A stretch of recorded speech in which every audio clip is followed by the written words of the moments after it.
Service in Fort Worth has issued a severe thunderstorm warning for Kaufman County in north-central Texas, northeastern Ellis County in north-central Texas, until 11:45 p.m. Central Daylight Time. At 10:46 p.m. Central Daylight Time, a severe thunderstorm was located near Ennis, moving east at 25 miles per hour.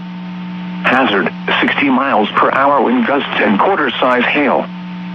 Source, radar indicated. Impact, hail damage to vehicles is expected.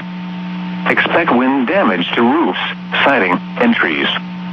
Locations impacted include Ennis, Terrell, Kaufman, Maybank, Crandall, Combine, Camp, Grays Prairie, Cottonwood, Oak Grove, Post Oak Bend City, Rossar, and Oak Ridge. This includes the following highways: Interstate 20 between mile markers 501 and 511. Interstate 45 between mile markers 250 and 253. A tornado watch remains in effect until 4 a.m. Central Daylight Time for north-central Texas. For your protection, get inside a sturdy structure and stay away from windows.